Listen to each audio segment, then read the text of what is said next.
আপনার স্বামী?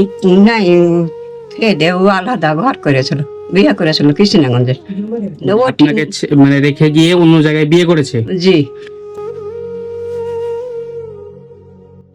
আসসালামু আলাইকুম। ওয়ালাইকুম আসসালাম। আপনার নাম কি? বেগম। কি বেগম? শুধু বেগম? জি। কি করে আপনার সংসার চলে?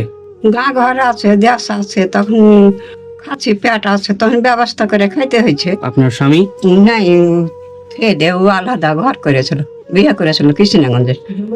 আপনাকে মানে রেখে গিয়ে অন্য জায়গায় বিয়ে করেছে? জি। কত বছর আগের কথা এটা?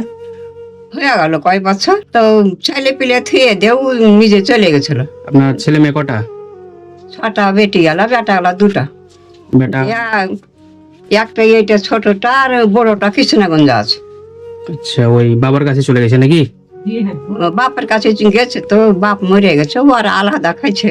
আচ্ছা, তো আপনার এখন বর্তমানে এখানে ছেলে একটাই? হ্যাঁ, এখন একটাই ছেলে এটি। তো ওরও বিয়ে হয়ে গেছে? ও বিয়ে সবই হয়ে গেছে, 2টাই বেটারে, 2টারে বিয়ে, পোতা পত্নী সব হয়ে গেছে। আর আপনার মেয়েগুলা? আর ছেলে পিলে 6টা বেটি, 6টারই বিয়ে হয়ে গেছে। আপনি বিয়ে দিয়েছিলেন না আপনার স্বামী থাকাকালীন বিয়ে হয়েছিল? ও থাকাতে 2টা দিয়েছিল, আর ও চলে যা আমি দিয়েছিল। আপনি দিয়েছিলেন? জি। টাকাগুলো কি করে ম্যানেজ করেছেন? কাছে বাছে দিতে পারিনি, ওই দূরে বিয়ে দিয়েছি ছেলে পিলের। আপনার এখন সংসার কি করে চলে? এখন ও তো দানা পানি হয়তো উঠা টুঠা করুন, কি টাকা পয়সা হলো, তখন গা ঘরে সব দিলে টিলে এরকম করে খাচ্ছি। মানে আপনার নিজস্ব কোনো মানে ইনকাম নেই বা কিছু আয় নেই? না, কিছুই নেই? ওইটা নাই। আপনার ছেলে আপনাকে কোনো সাহায্য করে? করে ওরকম সময়তে। আচ্ছা, এটাই আপনার বাড়ি নাকি? এটা আমারই ঘর, এটাই বাড়িতে থাকেন? এখানে রান্না বান্না করেন? এটি আনা টানা করি। আর এই দোকানটা আর বেটা ঘর করেছে, আমার ছোট বেটা। ছেলে? জি। হুম। আর এখানটা আমার। তো আমরা এসেছি আমাদের চ্যানেলের পক্ষ থেকে, সাদেক ভাই।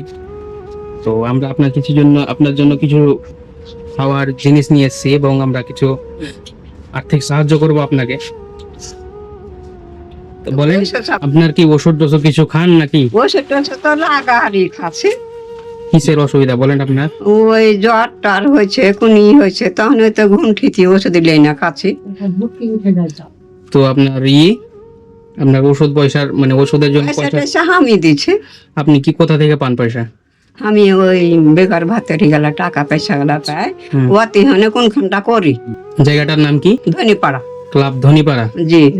তো আমরা কিছু আপনার জন্য খাওয়ার কিছু জিনিস নিয়েছি, যেমন চাল, ডাল, মানে একটা মানে মানুষের খাওয়ার যত যা প্রয়োজন হয় আমরা সবই নিয়ে আসার চেষ্টা করেছি।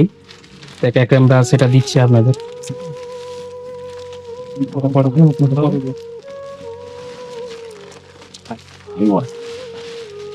তো এখানে আপনার কিছু পোশাক আশাক আছে, আর আপনাকে 500 টাকা আমরা দিলাম। তো আগামীতে আপনার যদি কোনো জিনিসের প্রয়োজন হয়, কোনো জিনিসের অসুবিধা হয়, আমাদের সাথে কন্ট্যাক্ট করার চেষ্টা করবেন, বা আমরা নিজেই কন্ট্যাক্ট করব। তো আজকের মতো এটি রেখে নিয়ে রাখেন, আর কোনো সমস্যা হলে আমরা জানাবেন। জি। আসসালামু আলাইকুম।